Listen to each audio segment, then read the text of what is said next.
I'm Tiffany Avatar, and I'm drinking at Moe's.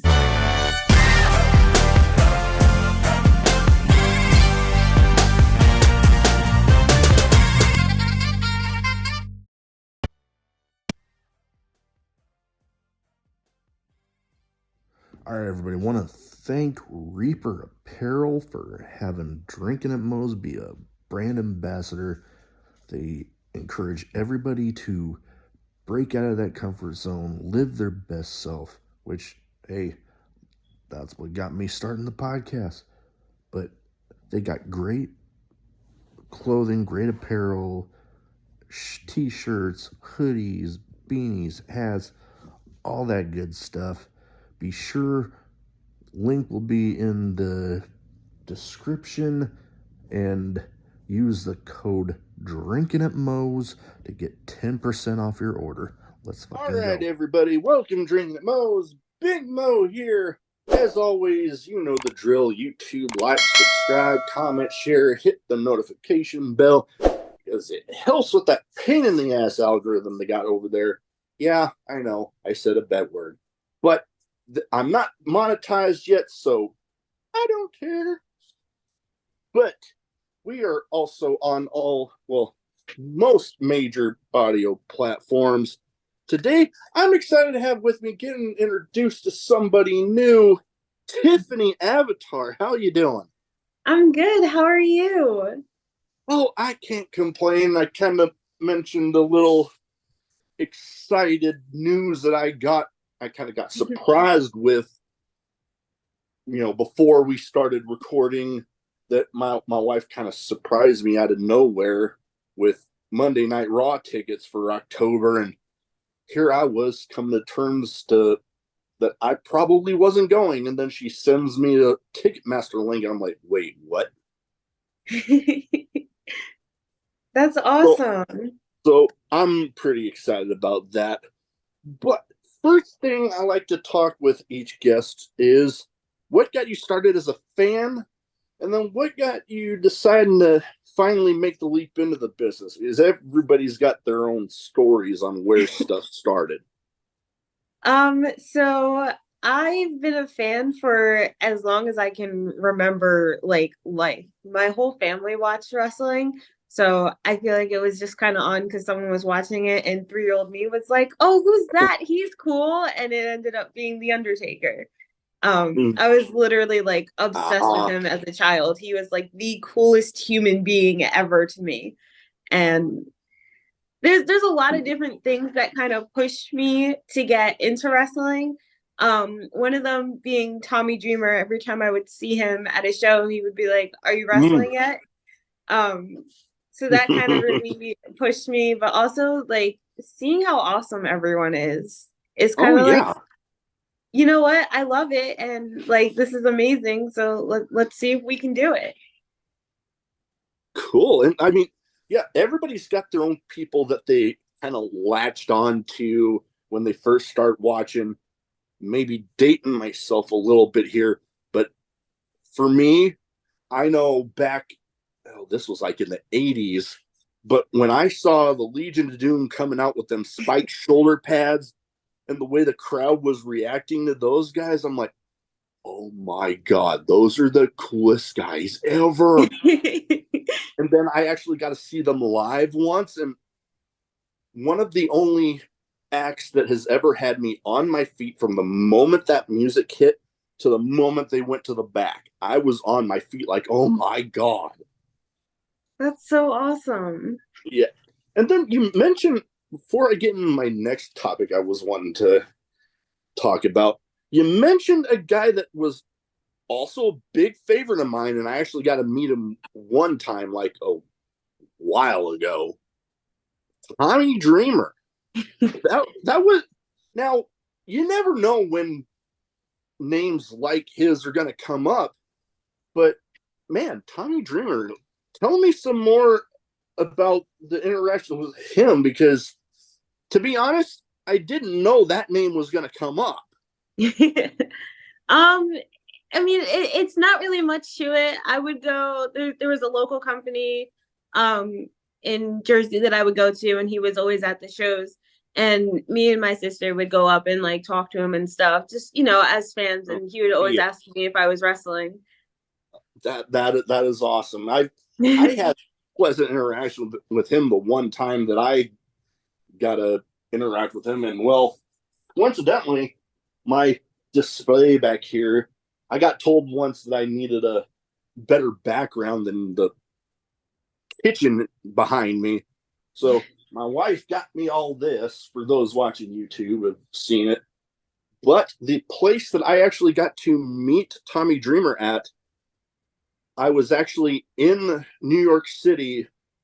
It was like, I'm wanting to say fall of 2002, and they had the WWF New York restaurant that they were doing a SmackDown watch along, and he happened to be the superstar they had there that night. So that was something cool for me that I got to experience. And you know what? Now having this in my collection, I mean, people around me, I don't imagine too many people have actually been there that I know. And if they have any of these, they probably bought them off of eBay. I actually got mine at the damn place. So That's amazing. but one thing that I mentioned, the next thing I was wanting to talk about is you're known as the Cotton Candy Princess. Yes. Now, I like hearing different origin stories about how people come up with, what they're being known as in the ring. Where did the Cotton Candy Princess come about? Besides, I mean, some of your hair colors right now, are ones that are often seen with different cotton candy. Yeah, so a lot of it is my hair. I've lived with these hair colors since probably 2016. It's always been some variation of blue, some variation of purple or pink. And I just came to like the determination, like my clothes match my hair, my makeup always matches my hair, my eyebrows match my hair. Like it's a lifestyle, and I must be the princess of it because I'm killing it. So Hey, it fits. Why not run with it? Now, lately, there's been a lot of word with, people having complaints about women's wrestling not being featured quite enough on like national TV scales. Like, heck, most recently with SummerSlam, there was word that a couple of matches got cut off that, you had the rumored Trish versus Becky. Rhea Ripley didn't have a dang match on the card. Now, there's also going independence.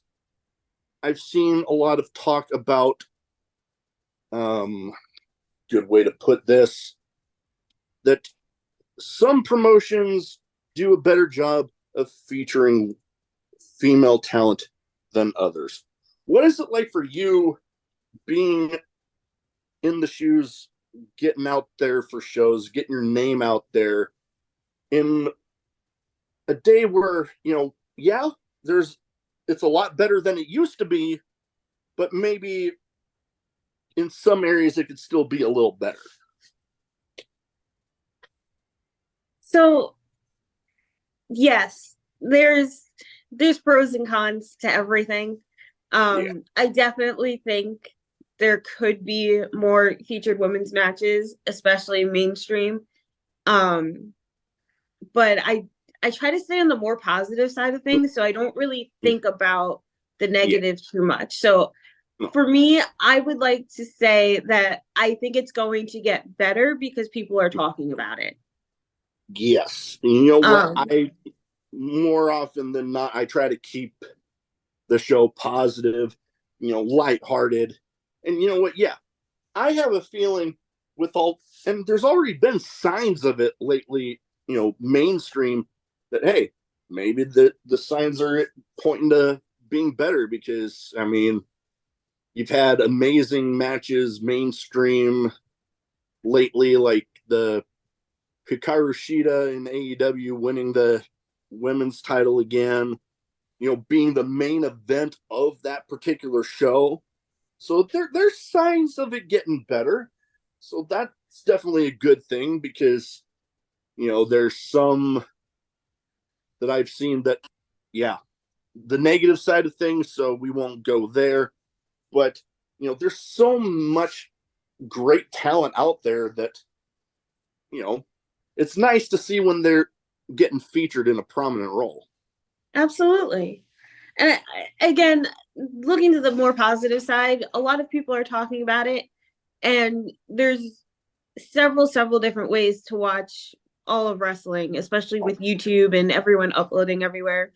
Oh, yeah. So while it may not exactly be on TV like we want it to be right now, like, I'm happy that we can still see these matches regardless. Oh, most definitely. And, you brought up a good point. So many options, whether it be YouTube, whether it be Fight TV, IWTV, whether, several promotions out there having their own singular streaming platforms. There's so many options out there that, it's just giving more opportunities out there for anybody to be featured. Absolutely. Now, I was noticing a post on your Facebook page earlier today that I'm like, ooh, there's a topic we can talk about. It mentioned you winning a particular women's title recently. Congratulations on that. What was that like? That was pretty cool. I'm not gonna lie. I'm really happy about it. I definitely worked my butt off training and fighting as many opportunities as possible. So I am really excited about it, and I can't wait to take on everybody for it. Definitely. How close are you to possibly having that first title defense? Because that's always the most, I can understand. Some people have mentioned it to me. That can sometimes be the most nerve-wracking one, because it's like, ooh, I just got this. Man, I don't. That's like this promotion stamp of approval on me. I don't want to, for the lack of a better term, F it up. So it's like, So getting to that first one can be a little nerve-wracking, I can imagine. So my first title defense will be September 3rd. We are one in Gloucester City, New Jersey. It's an open challenge, so let's see who shows up. That'll be an interesting one. I mean, some of those open challenges you've seen on national TV or some of the other independent promotions out there have produced some rather interesting matches. I have to agree. And the one thing I've noticed is it doesn't always go the champion's way. True. So while I'm absolutely confident that me, being the Cotton Candy Princess, will win this, I don't know who's interested yet. I don't know who's thinking about showing up. It'll definitely be interesting to see, and I'll definitely be keeping my eye out there. Now, we talked a little bit about the current product. Now, I've had some people mention to me that, sometimes when your life is so busy with different bookings, this place or that place, sometimes you might not watch so much of the current, like national TV scale, or even some on like the big streaming platforms. What are some, or do you keep up with a lot of the current product outside of the bookings that you take? Because I can understand, when your life is so much of it, sometimes when you get to choose what to watch, it might not be so much wrestling sometimes. I gotta be honest, I haven't, especially in the last 2 years, I haven't watched much TV anyway. Throw on top of, I've been booked pretty consistently since about March. It's pretty much non-existent TV watching time. I did watch Raw last night for the first time in literal months, I think, since the Raw before WrestleMania. So that was pretty cool. But no, I honestly don't have time to watch everything that's on TV because there's a Oh, lot.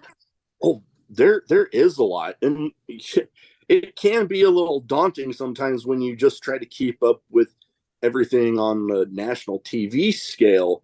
But when you throw in all the streaming platforms and that sort of thing, it's just like, good Lord, there's no way in hell I'm going to be able to keep up with all that. If watching wrestling could be my actual job, I would gladly do it. Oh boy, I would same way. I know my wife has told me that she she fully supports me doing the podcast, and even if it doesn't go anywhere to where like I get, you know, like nationally known, like big time, like Sean Ross Sapp or something, which I mean I do love his stuff, but you know, it got me thinking like, dang, that would be nice to get to get on that sort of a level. So yeah, it's crazy the amount that's out there. Now, I have two categories that I like to kind of round stuff off with. And one is a bit of a name game where, you know, I try to theme it towards the guests as much as possible. And this one, I thought maybe I'd put a little twist on this to where normally you hear a name and you give me your first thoughts on them. This one, I thought I'm going to add a little bit to where not only that, but coming from the Cotton Candy Princess, I figured why not add, if you could choose a candy to be associated with each of these people, what would it be? And I will each do of my these, best. hey, that's all I ask. And each of these people is, in my mind, and I'm sure in a lot of people's minds out there, some of the best female talent out there. Okay. So, like I said, first thought that comes into your head, and maybe if you could, if you could attempt what candy what you would think would go along with this person, you give me that. This first one, I have actually had the opportunity to get to meet, and man, she's doing pretty big things, going on a bit of a roll there with Ring of Honor right now. The fallen goddess Athena. Oh man. Okay, first off, I love her. I actually did meet her once at a meet and greet. And at that time, I didn't really know who she was, but my sister did, and she was a huge fan. So I drove us over there, and everyone in line was like, "Wow, you guys look so much alike." And I'm like, "Okay." And then like I got up to meet her and I'm like, oh my God, this is crazy. Like the three of us look like we could be sisters. That If is awesome. I if I had to pick a candy for Athena, I would say warheads. I can see that. I can see that, especially with the attitude she has going with Ring of Honor right now. That does seem kind of fitting right there. Yep, the I can see it. explosive attitude. Yeah, and I mean, I got to meet her. My podcast got invited to be a part of the festivities for Warrior Wrestling when they made a stop in St. Louis, and she, I believe, and still now, as far as I'm aware, they're women's champion. So I got to meet her there, and that it was a pretty cool experience. Got to meet quite a few big names, and coincidentally, the second name on this list is actually also somebody I got to meet at that same show. The virtuosa Diana Perrazzo. Ooh.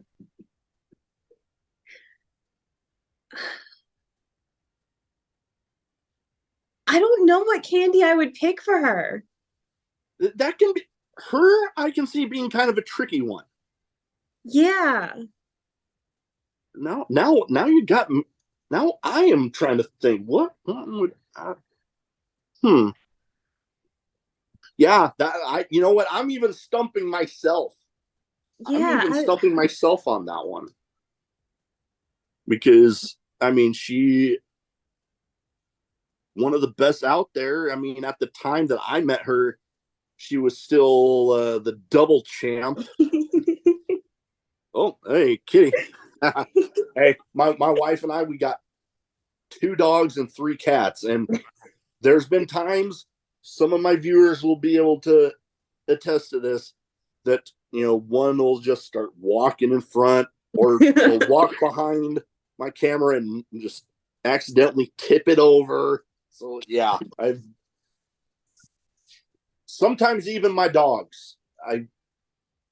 One of my dogs, my English bulldog, didn't really want to come down here with me tonight. Sometimes he's right at my feet. this is Nemo. He's very intrusive. Yeah. No, I got one that literally likes using my beard as a pillow. Like I'll be going to lay down, and all of a sudden he'll just climb up on top of me and just like lay his head like right there. And I'm like, okay, I got sleep apnea. I'm gonna need to put my mask on here soon. Yeah.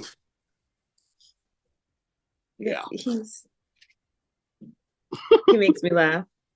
Oh, I can imagine. Well, you know what? We'll move on to the next one because Deanna Purrazzo, in my opinion, is still one of the best out there. But absolutely, as far as picking what candy might be associated with her, that's definitely a tricky one. I'm even stumping myself. The next one, you know what? Weirdly enough, 3 out of the 4 that I had on this list, I've actually got to meet at one point or another. The next one, the Irish lass kicker, the man, Becky Lynch. What are those? The cinnamon bears. Ooh, yeah, I can see that. Yeah, the sometimes fiery attitude that the Irish lass kicker, as I said, could have, combined with the red hair. I can see it. I can definitely see it. Yeah, I got to meet her at. They have those World of Wheels auto shows that sometimes they'll bring in different wrestlers one day out of the weekend. She happened to be on there, and it's in my container I have with some of my autographs yet to be displayed. But I have this somewhat comic book-esque, like, big picture that I bought of her. Oh, wow. Got her to sign that there, so that I'm looking forward to the day when I'm actually able to display that one. That would be awesome. Next one, last but not least, I'm excited that she is getting herself back out there and is proving to be on one hell of a run there with Impact Wrestling. Trinity. She's a starburst.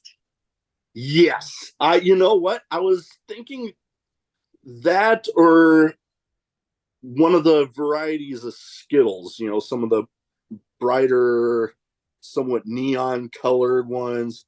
I can see that. Starburst, good choice. I can definitely see that.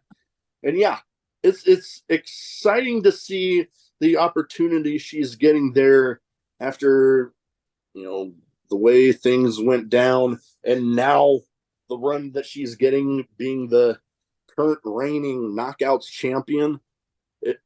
It's proving to be nice. I actually just subscribed to Impact's YouTube deal. Like, it was surprising when I saw that there's a tier of their subscription thing on YouTube that was literally only $1.49, and you get like all the weekly programming like as soon as it's up. So I'm like, you know what?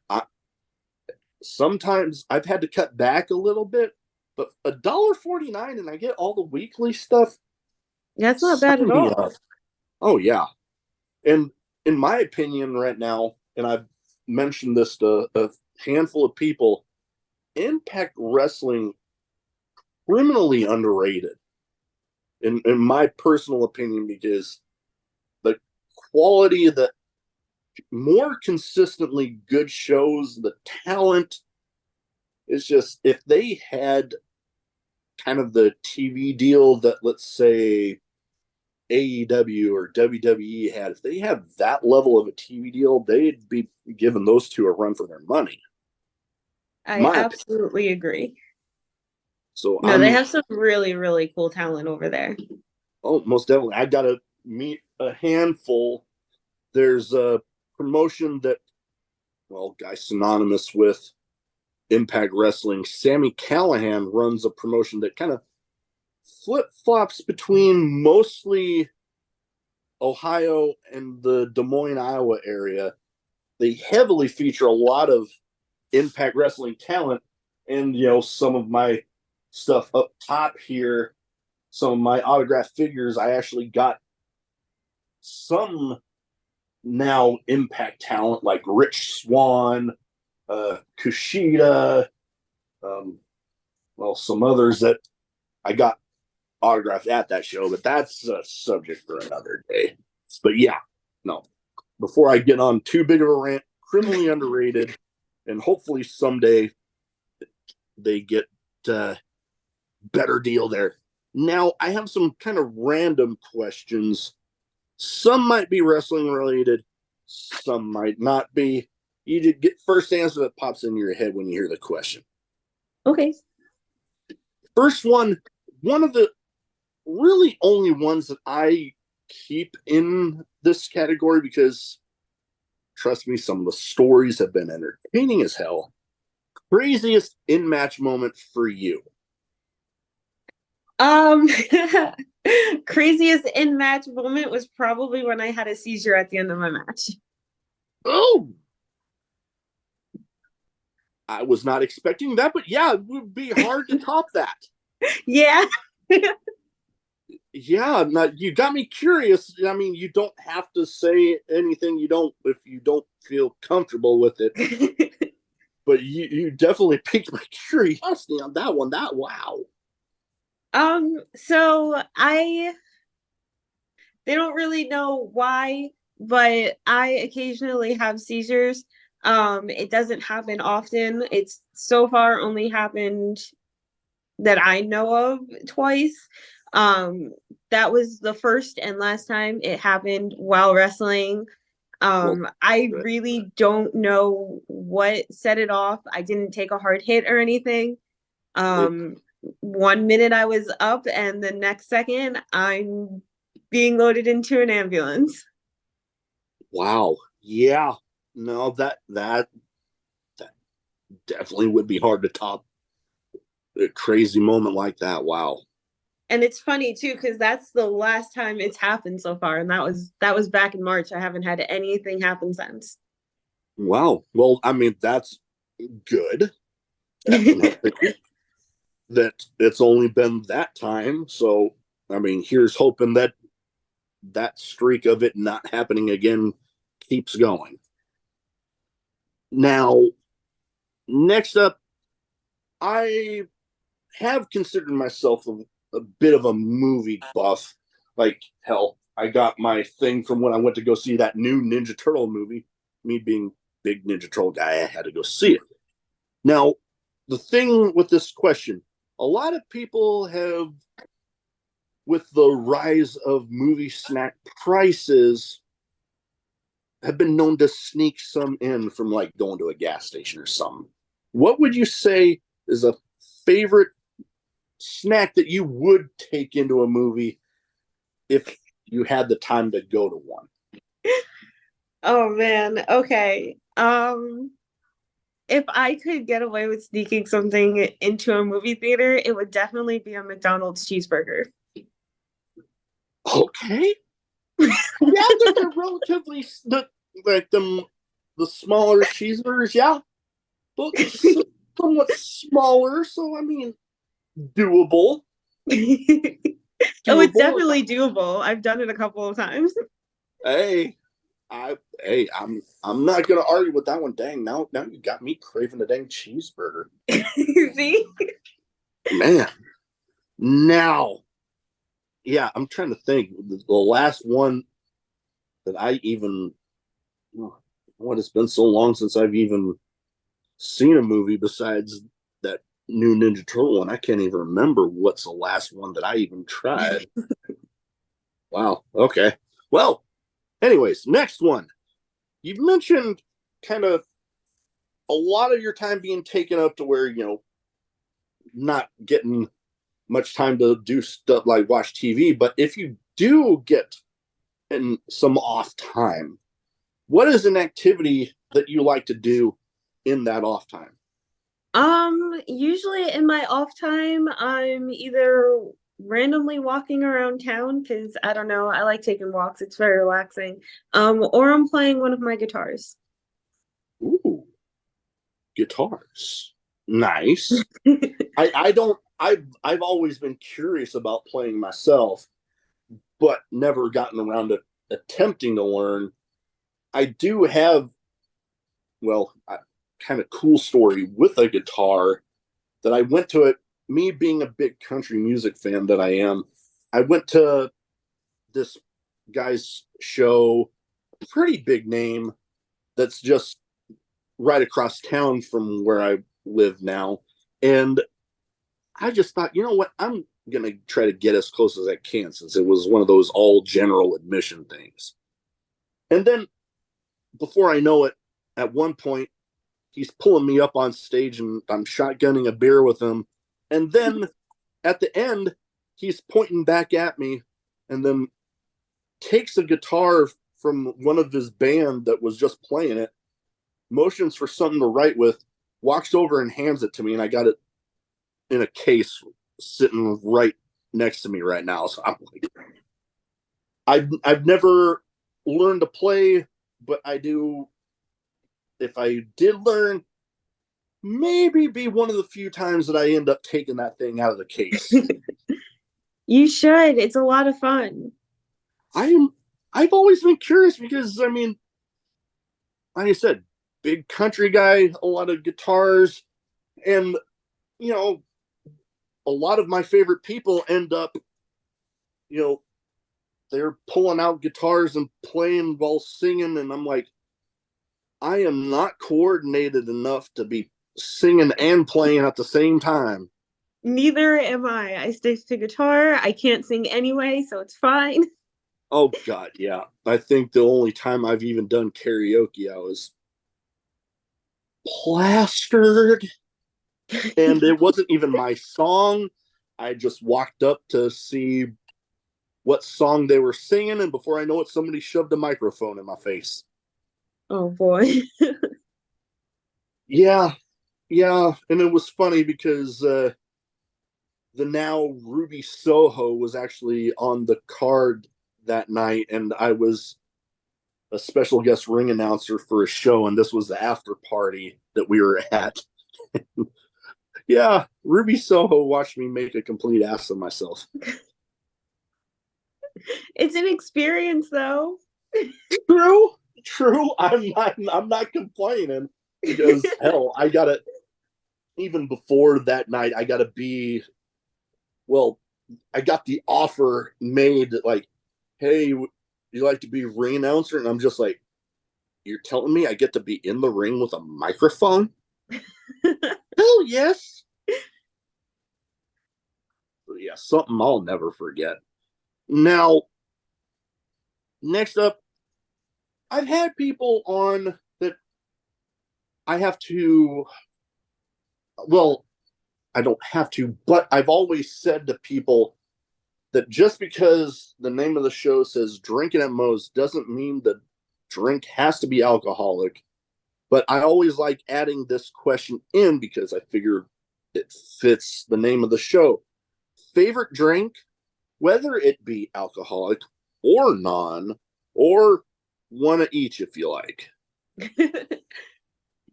I can't give you an alcohol drink because I don't alcohol. Okay, Um, that's fine. if I had to choose my favorite drink, it would probably be, I'd have to say the Code Red Mountain Dew. Okay, definitely one of my top ones. I I literally don't drink it often because I know once I start that again, it's going to be the only thing that I drink and I'll never actually hydrate myself. Yeah, no, my wife gives me crap about that all the time because I I deal more now with Dr. Pepper, but if I don't have Dr. Pepper, Code Red has always been a favorite of mine since they first came out with it. So I can definitely understand that. And like I said, just because the name of the show says Drinking at Moe's doesn't mean the drinks have to always be alcoholic. Because I've had people on that have been, they consider themselves straight edge. They just choose not to drink for whatever reason. Or I've had some people on that have been in recovery from addiction issues. So, for obvious reasons, they don't partake and totally fine. I got all the respect in the world for everybody. I try to treat everybody with the same respect because, you know, there have been times where, you know, I haven't been given that same respect because I chose not to partake on a particular evening. So I never want to treat anybody like that myself. That's awesome. Now, last but not least for this category, best advice for anybody wanting to get into wrestling. Honestly, just do it. That, I wish I had started a lot sooner than I did, but I let a lot of anxiety and self-doubt stop me from doing a number of things.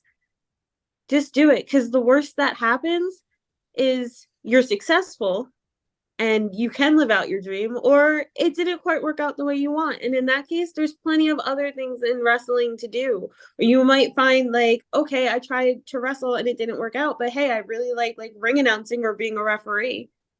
yeah, You know, true. I really believe when people say there's a spot everywhere for everyone in wrestling, and I think if it's what you want to do, you'll find your home in it. Most definitely. And you bring up a very good point.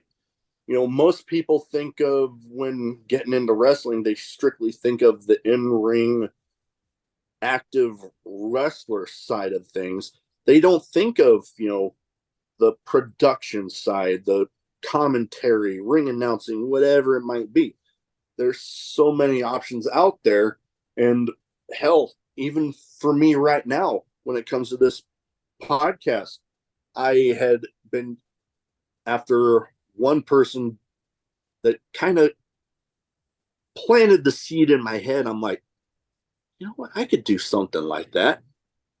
And then, boom, here I am now, where I'll admit some of the people that I've had on, I'm like, there is no way this person's going to want to come on. And then I'm like, you know what? The answer is always no if I don't ask. So let's see if this sticks. And then I've had people on from the guy that used to own Ring of Honor, Kerry Silkin. I've had Billy Starks. I've had, me being a fan of the deathmatch side of things. I've had three of the biggest names in deathmatch wrestling right now when Alex Colon, John Wayne Murdoch, and Madman Pondo, and they all agreed to come on. And I'm just, to this day, I'm still like, holy crap, I actually got to talk to those. So yeah, That's it's like always just doing it, because every journey starts with that first step, just doing it and getting out there. exactly. You have to take the first step. Most definitely. Now, we mentioned you have that first title defense lined up. What are some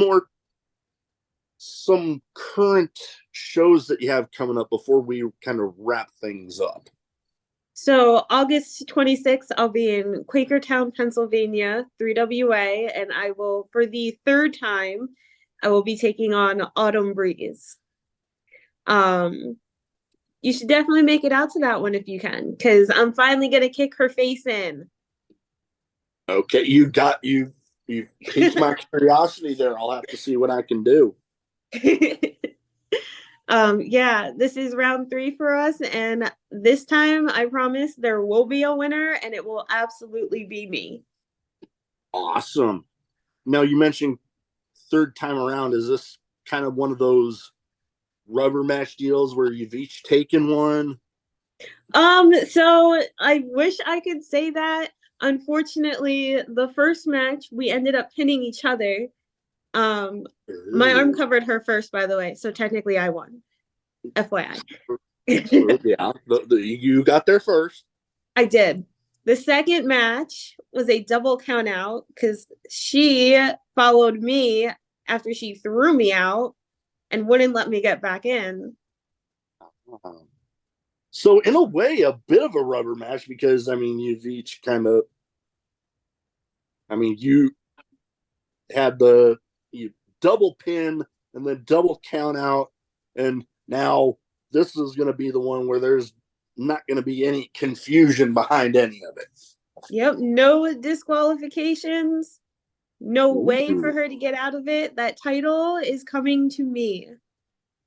I am looking forward to this one because I do love it when you know the there goes bad guy, trying to get away from some, and then then you get them in a situation where hey, you're not getting out of this now. I do love that whole dynamic. I mentioned September 3rd in Gloucester City, New Jersey. It will be We Are One Wrestling. That will be my first NYCW Women's Championship title defense. That would be And awesome. then September 16th at the Highline Arena, I will be at Goddesses of War taking on Taylor One Shot. Okay. Now, before we go, where can people find the Cotton Candy Princess on social media? So if they don't already have their eyes on you, they can go ahead and get them there. Absolutely. If you are on Instagram, you can follow me at Tiffani Avatar. Twitter is also Tiffani Avatar, same for YouTube, and then at Facebook, again, Tiffani Avatar. Awesome. We'll get all of that in the description. But that is about all I have. I can hear my dogs kind of rumbling around up there, so I might need to go check on them. But like I said, that is about all I have. Thank you for taking the time to talk to me tonight, and best of luck out there with all those matches, but most importantly, that first title defense of yours. Thank you.